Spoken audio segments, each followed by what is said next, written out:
بسم اللہ الرحمن الرحیم اعوذ باللہ من الشیطان اللعین الرجیم بسم اللہ الرحمن الرحیم وبہ نستعین وهو خیر ناصر ومعین الحمد للہ رب العالمین وصلی اللہ علی محمد وآلہ الطیبین الطاہرین المعصومین۔ ہماری گفتگو کتاب المقاصد کے دوسرے حصے کتاب البیع کے مباحث میں جاری ہے، اور آج کے درس کا عنوان ایجاب اور قبول کے درمیان ترتیب کی بحث کا یہ 8واں حصہ ہے کہ اس مسئلے کو ہم بیان کر رہے تھے کہ ایجاب و قبول کے درمیان ترتیب کا کیا حکم ہے۔ تو سابقہ درس کے اندر ایک بحث جو یہاں تک آ کر پہنچی تھی کہ ہم وہاں پر بیان کر رہے تھے کہ بیع کے علاوہ جو دیگر ہمارے عقود ہیں وہاں پر ایجاب و قبول کے درمیان ترتیب کا کیا حکم ہے۔ تو وہاں پر رہن کی آخری جو گفتگو ہوئی رہن کے حوالے سے، تو وہاں پر ایک نظریہ اور قول جو بیان کیا گیا وہ یہ ہے کہ تقدیم مشکل نہیں رکھتی اگر قبول کو رہن کے اندر مقدم کیا جائے، کیونکہ وہاں پہ کسی بھی چیز کا التزام قابل کی جانب سے نہیں ہوتا، وہ فقط ایجاب کی نسبت رضایت دے رہا ہوتا ہے اور وہ ملتزم نہیں ہو رہا ہوتا کسی اور چیز کی نسبت۔ تو اس طرح وہاں پر کہا گیا کہ تقدیم جائز ہے۔ آج اسی بحث کو آگے بڑھاتے ہیں اس عنوان کے اندر، اور اس طرح ہمارے آج کے اس درس کے اہم مطالب میں سے ایک مطلب سابقہ مسئلے میں شیخ انصاری رحمۃ اللہ علیہ کی نظر کا بیان ہے کہ شیخ گزشتہ اس مطلب میں کیا نظر رکھتے ہیں،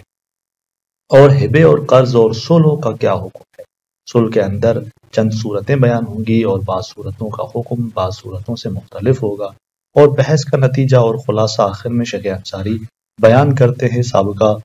اس مسئلے کے تمام ابحاث کو نظر میں رکھتے ہوئے۔ تو اس طرح چلتے ہیں اپنے درس کی طرف کہ شیخ انصاری کی نظر سابقہ اس مسئلے کے اندر کہ جہاں پر یہ کہا گیا کہ رہن کے اندر مشکل نہیں ہے کہ قبول پہلے سے جاری ہو، قابل یعنی وہاں پر جو کہ مرتہن ہے در واقع وہ ارتہن تو کہے اور یا قبل تو کہے، مشکل نہیں ہے ایجاب سے پہلے، کیونکہ وہاں پہ وہ کسی اور چیز کا ملتزم نہیں ہو رہا ہوتا۔ تو شیخ انصاری اس قد یقال کے مقابلے میں اپنی نظر فرماتے ہیں کہ وہ تحقیق و عدم الجواز، حقیقت یہ ہے اس مسئلے کے اندر، تحقیق یہ ہے کہ جائز نہیں ہے کہ وہاں پر ایجاب سے پہلے اس قبول کو مقدم کیا جائے۔ کیوں فرماتے ہیں کہ لأن اعتبار القبول فیہ جہت تحقق عنوان المرتہن، فرماتے ہیں اس لیے کہ اس رہن کے اندر قبول کا جو اعتبار ہے، قبول کی جو شرط ہے کہ قبول معتبر رہن کے اندر، یہ کس عنوان سے ہے؟ فرماتے ہیں اس عنوان سے ہے کہ وہاں پر مرتہن کا عنوان صدق کرے۔ اب جب تک ایجاب نہیں آیا اور یہ پہلے قبول جاری کر رہا ہے مرتہن، تو یہ اس پر ابھی مرتہن کا عنوان تو صدق نہیں کر رہا، تو جب صدق نہیں کر رہا تو یہاں پر اس کا یہ قبول بھی مفید نہیں ہوگا۔ تو لہٰذا فرماتے ہیں کہ اس لیے جائز نہیں ہے کہ وہ پہلے قبول کرے۔ ولا يخفى انه لا يصدق الارتهان على قبول الشخص الا بعد تحقق الرهن، مخفی نہیں ہے، یہ بات روشن ہے کہ یہ ارتہان کا جو عنوان ہے یہ صادق نہیں آتا شخص کے قبول پر مگر جب رہن تحقق پاتا ہے۔ اگر رہن تحقق پا جائے تو اس کے بعد یہ ارتہان کا جو عنوان ہے وہاں پر مترتب ہوتا ہے۔ لہٰذا کیوں فرماتے ہیں کہ یہ عنوان اس پر صادق نہیں آتا مگر یہ کہ وہ رہن تحقق پائے؟ فرماتے ہیں کہ لأن الایجاب انشاء للبیع، اس لیے کہ ایجاب فعل کی نسبت انشاء ہے،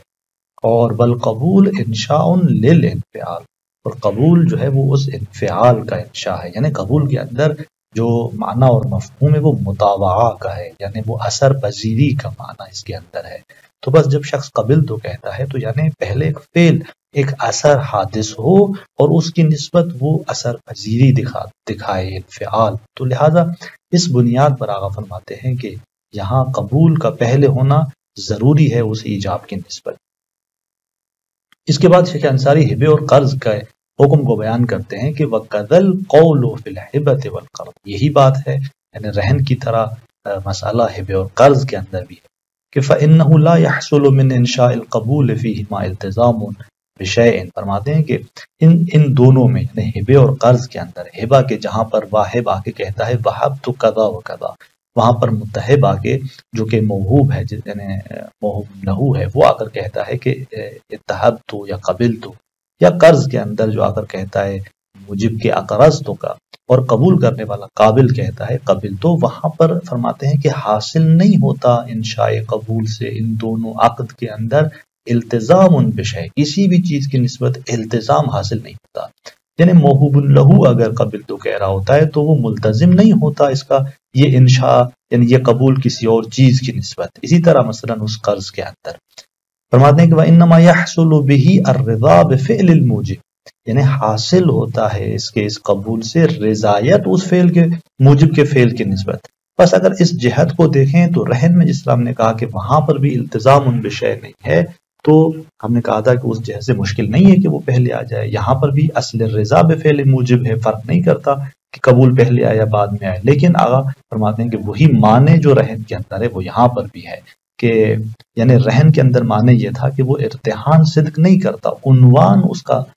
مرتہن کا صدق نہیں کر رہا تھا وہاں پر. تو یہاں پر ہبے اور قرض کے اندر بھی اس طرح ہے کہ وہ موہوب لہو، اور اس طرح وہ جو قرض لے رہا ہے اس پر اس کا عنوان صدق نہیں کرتا کہ وہ پہلے آ کر قبل تو جاری کرے. اس طرح اس کے بعد پھر دیگر عقود میں صلح کے حکم کو بیان کرتے ہیں، اور اس میں صلح کی جو پہلی دو صورتیں ہیں اس کے حکم کو بیان کرتے ہیں. وَنَحْوُهَا قبول المصالحۃ المتضمنۃ للاسقاط، فرماتے ہیں کہ انہی عقود کی مانند ہے مصالحے کا قبول کرنا، کہ وہاں قابل اگر مصالحے اس کو قبول کرتا ہے، وہ مصالحہ کے جو ضمن میں رکھ رہا ہے اپنے اندر اسقاط کو. یعنی مثلا امر جو ہے وہ کہتا ہے کہ زید کے ذمے میری اتنی جو ہے وہ چیز ہے، فلاں چیز زید کے ذمے پر ہے، قرض ہے اس کے ذمے پر. اب وہ امر آ کر مصالحہ کرتا ہے زید کے آگے کہ یہ کتاب مجھے دے دو، یعنی اس کے ساتھ اس کتاب کے لینے پر وہ مصالحہ کرتا ہے اس کے ساتھ، کہ جس کا اثر یہ ہوتا ہے کہ پس زید کا وہ ذمہ جو کہ زید مدیون ہے ساقط ہو جاتا ہے.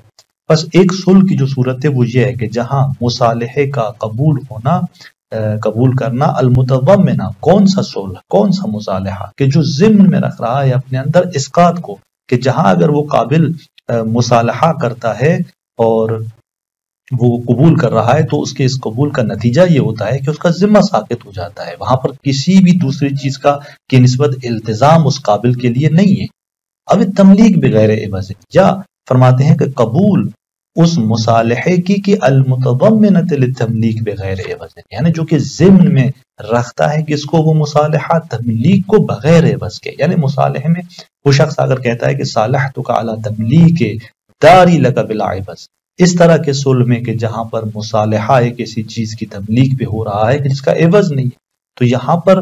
جو قبول ہے اس طرح کی تملیک کی نسبت وہ درواقع رضایت ہے اس موجب کے اس فعل کی نسبت، یہاں کوئی التزام کسی اور چیز کی نسبت نہیں ہے. تو اس اعتبار سے ان دو صورتوں کے اندر قبول کا مقدم ہونا مشکل نہیں رکھتا. تیسری صورت یہاں پر صلح کی جو سامنے آتی ہے وَأَمَّا الْمُصَالَحَةُ الْمُشْتَمَلَةُ عَلَى الْمُعَاوَضَةِ، فرماتے ہیں کہ لیکن وہ مصالحہ کہ جو مشتمل ہے معاوضے پر، یعنی جہاں پر جو شخص مصالحہ کر رہا ہے کسی چیز کی تملیک پر وہ بلا عوض نہیں ہے، وہ با عوض ہے. تو یہاں پر آغا فرماتے ہیں کہ فَلَمَّا كَانَ ابْتِدَاءُ الْالْتِزَامِ بِهَا جَائِزًا مِنَ الطَّرَفَيْنِ. اب آپ یہاں دیکھیں کہ یہاں پر چونکہ یہ جو دو شخص آ کے مصالحہ کر رہے ہیں، ان دو مصالح اور متصالح کے جو درمیان التزام ہے ان دونوں کا وہ ایک دوسرے سے متغایر نہیں ہے. یعنی مصالح اور متصالح وہ جو التزام یہاں پر سامنے آ رہا ہے ان دونوں کی جانب سے، وہ جو جن چیزوں کی طرف ملتزم ہو رہے ہیں، جس چیز سے ملتزم ہو رہے ہیں، فرماتے ہیں کہ ان کے اس التزام میں کوئی تفاوت نہیں. فرماتے ہیں فَلَمَّا كَانَ ابْتِدَاءُ الْالْتِزَامِ بِهَا جَائِزًا مِنَ الطَّرَفَيْنِ. اب جب آغاز میں آپ دیکھیں کہ التزام کا جو آغاز ہے بہا اس مصالحے کی نسبت کے جو معاوضے پر مشتمل ہے، جب یہ آغاز اس التزام کا مصالحے کی نسبت دونوں طرف سے جائز ہے، یعنی ان دونوں زید اور عامر میں مثلا جو آپس میں صلح کر رہے ہیں کسی چیز پر، فرماتے ہیں کہ یہ ان کا یہ صلح کرنا ان دونوں طرفوں میں سے کوئی بھی ایک اگر آغاز کرتا ہے اور صالح تو کہتا ہے تو مشکل نہیں ہے، کیونکہ یہ اس بے اور شراء کی طرح جس طرح بائے کا التزام مشتری کے التزام سے فرق کر رہا تھا، بائے جو ہے وہ دلالت مطابقی سے اخراج کر رہا ہے اپنے ملکیت سے ایک چیز کو، جبکہ وہاں پر ادخال بائے کی جانب سے التزامی بدلالت التزامی ہے، اور مشتری بالعکس ہے، مشتری کا اخراج التزامی ہے بدلالت التزامی ہے، جبکہ اس کا اس مبیع کو اپنی ملکیت میں داخل کرنا جو ہے وہ دلالت مطابقی ہے. بس ان دونوں کا التزام فرق کرتا ہے. لیکن یہاں پر یہ جو اتصال و انجام پا رہا ہے، دونوں طرف میں سے کوئی بھی ایک اگر آغاز کرتا ہے تو اس کا التزام دوسرے کے التزام سے فرق نہیں رکھتا، کوئی بھی کر سکتا ہے. تو یہاں آغاز التزام اس مصالحے کا جب جائز ہے، ممکن ہے دونوں طرف سے، وَقَانَ نِسْبَتُهَا إِلَيْهِمْ عَلَى وَجْهٍ سَوَاءٍ، اور ان دونوں میں سے ہر ایک کی نسبت جو ہے، یعنی اس مصالحے کی نسبت ان دونوں میں سے ہر ایک کی طرف مساوی طور پر ہے. وَلَيْسَ الْإِلْتِزَامُ الْحَاصِلُ مِنْ أَحَدِهِمَا أَمْرًا مُغَايِرًا، اور ان میں سے کسی بھی ایک کی جانب سے وہ التزام جو ہے ایک ایسی چیز نہیں ہے کہ جو دوسرے کے التزام سے مغایر ہو، فرق کرتی ہو. الحاصل من الآخر، وہ التزام کہ جو دوسرے سے حاصل ہو رہا ہے. بس جب آغاز کرنا اس مصالحے کے حوالے سے دونوں میں سے کوئی بھی ایک آغاز کرے، یہ ابتدا مشکل نہیں رکھتی، دونوں کر سکتے ہیں، کوئی بھی ایک یعنی ان میں سے کر سکتا ہے. دونوں کی نسبت آغاز مساوی ہے، پھر التزام ان دونوں کا ایک جیسا ہے، مشکل نہیں، یعنی مغایر نہیں ہے جس طرح بے کے اندر ہے. تو فرماتے ہیں کہ کان البادئ منہما موجبا، اب جو بھی ان میں سے آغاز کرے گا وہ کیا ہوگا؟ وہ موجب قرار پائے گا. لصدق الموجب علیہ لغتاً و عرفاً، چونکہ اس پر موجب کا جو اطلاق ہے لغتاً اور عرفاً دونوں اعتبار سے ہے. اب جب اس طرح سے ہے تو فرماتے ہیں کہ ثم لما انعقد الاجماع علی توقف العقد علی القبول، اب جب اجماع منعقد ہے اس بات پر کہ قبول پر عقد موقوف ہے، یعنی عقد جو ہے وہ اس کے اندر قبول ہونا چاہیے، تو جب اس طرح کا اجماع قائم ہے تو لازمہ، یعنی ایک طرف سے آپ نے دیکھا کہ ان کے التزام میں کوئی فرق نہیں، کوئی بھی آغاز کر سکتا ہے، اور دوسری جانب سے جو بھی آغاز کرے گا وہ موجب ہے، اور ادھر سے ہم دیکھ رہے ہیں کہ عقد کے اندر قبول ضروری ہے. تو لازم ان یکون الالتزام الحاصل من الاخر بلفظ القبول، اب ضروری ہے کہ وہ التزام جو دوسرے سے حاصل ہوگا یہ کس سے ہونا چاہیے؟ لفظ قبول سے ہونا چاہیے. کیوں؟ فرماتے ہیں کہ اذ لو قال ایضا صالحتک، اگر دوسرے نے بھی صالحتک کہہ دیا تو کان ایجابا آخر، تو یہ ایک اور ایجاب ہو جائے گا. فیلزم ترکیب العقد من ایجابین، اور لازم آئے گا کہ عقد جو ہے وہ دو ایجاب سے حاصل ہو. یعنی جب ہم نے دیکھا کہ ان میں سے کوئی بھی ایک آغاز کر سکتا ہے اور صالحتک کہہ سکتا ہے، اب اگر کوئی ایک صالحتک کہہ رہا ہے اور دوسری جانب سے ہم دیکھ رہے ہیں کہ اجماع منعقد ہے کہ عقد قبول پر ہونا چاہیے، مشتمل ہونا چاہیے، اور اگر دوسرا بھی صالحتو کہتا ہے تو وہ چونکہ اس پہلے کے التزام سے فرق نہیں رکھتا تو لہذا یہ دو ایجاب بن جائیں گے. لہذا یہاں ضروری ہے کہ وہ قبلتو سے جو ہے لفظ قبول سے التزام جاری کرے. تو لہذا فرماتے ہیں کہ وتحقق من جمیع ذلک، اس پورے بیان سے جو نتیجہ سامنے آتا ہے، جو چیز ثابت ہوتی ہے، ان تقدیم القبول فی الصلح ایضا غیر جائز. فرماتے ہیں کہ صلح کے اندر بھی قبول کا مقدم ہونا جائز نہیں ہے، یعنی اس کے اندر بھی ہم اس رہن کی طرح یہی بات کہیں گے کہ یہاں پر آپ قبول کو مقدم نہیں کر سکتے. اذ لا قبول فیہ بغیر لفظ قبلتو و رضیتو، کیونکہ آپ نے دیکھا کہ اس کے اندر لفظ قبلتو اور رضیتو کے بغیر تو قبول ممکن ہی نہیں ہے. وقد عرفت، اور آپ یہ بات پہلے جان چکے ہیں کہ ان قبلتو و رضیتو مع التقدیم، کہ قبلتو اور رضیتو اگر مقدم ہو جائیں تو لا يدل علی انشاء لنقل العوض فی الحال، یعنی اگر قبلتو اور رضیتو یہ اس سے انشاء جاری کیا جائے تو مع تقدیم، یعنی تقدیم کی صورت میں اگر ایجاب پر ان کو مقدم کیا جائے تو یہ دلالت نہیں کرتے اس بات پر کہ انشاء نقل عوض حاصل ہو فی الحال، وہ بھی یعنی بالفعل. یعنی قبلتو سے آپ کیا کرنا چاہتے ہیں؟ قبلتو کے مفہوم میں کیا پایا جاتا ہے؟ مطابعہ پایا جاتا ہے، اس معنی میں کہ انشاء ایجاب کر رہے ہوتے ہیں آپ نقل عوض کی، اور وہ بھی فی الحال. لیکن اگر ایجاب نہیں آیا اور آپ قبلتو کو پہلے لا رہے ہیں تو یہاں یہ قبلتو اس انشاء نقل عوض کو فی الحال دلالت نہیں کرے گا جو کہ عقد کے اندر معتبر ہے. بس اس صورت میں اس قبلتو اور رضیتو کا پہلے آنا مفید نہیں ہوگا. اس کے بعد شیخ انصاری پوری سابقہ اس بحث کا خلاصہ بیان کرتے ہیں اور اس کو دوبارہ چند صورتوں میں بیان کرتے ہیں کہ کہاں پر تقدیم جائز ہوگی، کہاں جائز نہیں ہوگی. فَتَلَخَّصَ مِمَّا ذَكَرْنَا، جو چیزیں ہم نے پیچھے بیان کی ان کا خلاصہ کر کے آگے بیان کرتے ہیں کہ ان القبول فی العقود علی اقسام، قبول جو ہے وہ عقود کے اندر چند صورتوں پر اور چند اقسام پر مشتمل. یہاں پر دو بنیادی پہلے قسمیں بیان کرتے ہیں، پھر ہر ایک قسم کے دو قسم بیان کرتے ہیں، تو ٹوٹل 4 قسم یہاں پر آگے بیان کر رہے. فرماتے ہیں کہ لِأَنَّهُ إِمَّا أَن يَكُونَ الْتِزَامًا بِشَيْءٍ مِنَ الْقَابِلِ کہ عقود کے اندر قبول چند قسموں پر مشتمل ہے، اس کو حصر کرتے ہیں پہلے دو قسموں میں، فرماتے ہیں کہ یا تو وہ التزام یعنی کسی چیز کی نسبت ہے قابل کی طرف سے، یعنی وہ قبول کیا ہے، التزام ہے کسی چیز کی نسبت قابل کی جانب سے، یعنی قابل جب قبل تو جاری کرتا ہے تو وہ دروا کے ملتزم ہو رہا ہوتا ہے کسی چیز کا نقل مال عنہ، مثلا خود سے اپنے مال سے خود سے اس مال کے نقل کا ملتزم ہو رہا ہوتا ہے، مطلب مشتری جو ہے وہ سمن کو بائع کی طرف دینے کا ملتزم قرار پاتا ہے، او زوجیت، یا مثلا عقد نکاح کے اندر آپ جب دیکھیں قابل جب قبول کہتا ہے تو وہ ملتزم ہو رہا ہوتا ہے اس زوجیت کی نسبت، احکام اور آثار زوجیت کی نسبت۔ بس ایک صورت یہ ہے کہ جہاں قبول یعنی ملتزم ہونا ہو کسی چیز کا، وَإِمَّا أَن لَا يَكُونَ فِيهِ سِوَى الرِّضَا بِالْإِيجَابِ، یا تو اس کے اندر نہ ہو مگر ایجاب کی نسبت رضایت، یعنی اس رضایت کے علاوہ اور اس کے اندر کوئی چیز نہیں ہے، کوئی التزام نہیں ہے۔ والاول علی قسم، فرماتے ہیں کہ پہلی جو صورت ہے وہ دو قسموں پر مشتمل ہے، یعنی اگر ہم کہتے ہیں کہ قبول التزام ہے کسی چیز کی نسبت تو اس کے پھر دو قسمیں ہیں، کون سی؟ کیونکہ لأن الالتزام الحاصل من القابل، چونکہ یہ جو التزام قابل کی جانب سے حاصل ہو رہا ہے کسی چیز کی نسبت، وہ جو ملتزم ہو رہا ہے، اما ان یکون نظیر الالتزام الحاصل من الموجب کالمصالحہ،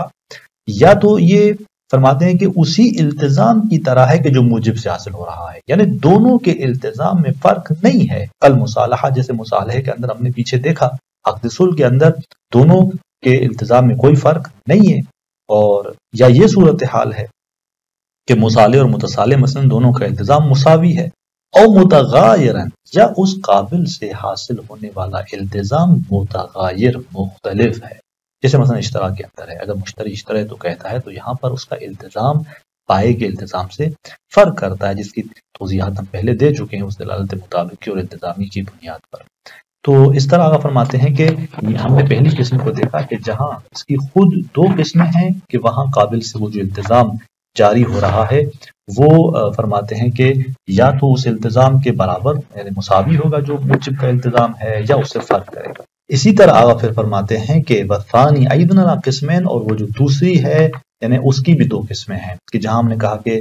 رضایت بے ایجاب فقط مد نظر اس قابل کے قبول میں، یہ جو صورت ہے دوسری اس کی خود دو قسمیں ہیں، کیوں؟ لِأَنَّهُ إِمَّا أَن يُعْتَبَرَ فِيهِ عنوان المطاوعہ، یا اس کے اندر مطاوعہ کا عنوان معتبر ہے، یعنی اثر پذیری، کل ارتحان والاتحاب والاقتراض، جیسے رہن کے اندر ارتحاب کا عنوان، اتحاب ہیوے کے اندر، اقتراض قرض کے اندر، کہ یہاں اگر وہ قبول جاری کرتا ہے تو درست ہے یہ قبول رضایت بالایجاب ہے، لیکن یہاں پر ضروری ہے کہ پہلے وہ مرتہن کہلائے، پہلے وہ موہوب لہو کہلائے، پہلے مثلا یہ تمام عناوین اس پر صادق آتے ہوں۔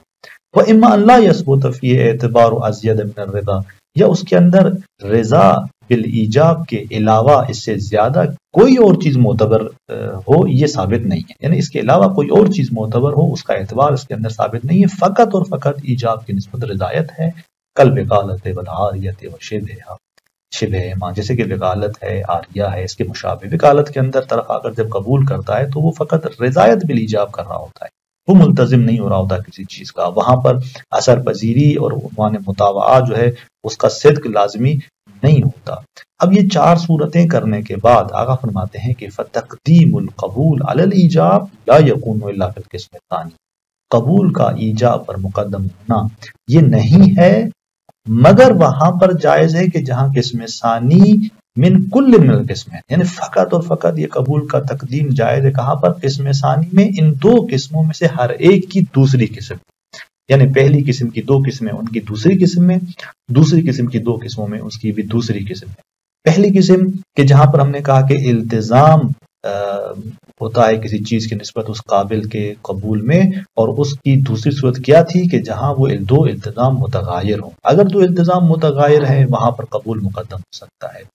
دوسری یہ قسم، اس کی دوسری قسم کیا ہے؟ دوسری قسم میں یہ تھا کہ رضایت بالایجاب مد نظر ہے، پھر اس کی دو قسم تھی، اس کی بھی دوسری قسم کیا ہے کہ جہاں پر فقط رضایت بالایجاب ہے، اس کے علاوہ عنوان مطاوعہ صادق ہو نہ ہو یہ معتبر نہیں ہے، تو آپ فرماتے ہیں کہ یہاں پر بھی تقدیم قبول جو ہے وہ درست ہے۔ تو بس یہ وہ خلاصہ ان صورتوں کا جو یہاں پر آغا نے بیان کیا، انشاءاللہ اگلے درس کے اندر ہم بحث کو مزید اس کی آگے بڑھائیں گے، اور اس بحث کو یعنی اس مسئلے کو کامل کر دیں گے، تکمیل کر دیں گے اگلے درس کے اندر، اور بیان کر دیں گے کہ مثلا اس کا یہ جو التزام کا مساوی یا متغیر ہونا، اس کا ملاک کیا ہے. تو اگلے درس کے اندر ہم اس نقطے کے ساتھ اس پوری مسئلے کو جو وجوب اور ایجاب کے درمیان ترتیب کا تھا وہ کامل کر دیں گے. السلام علیکم ورحمۃ اللہ وبرکاتہ.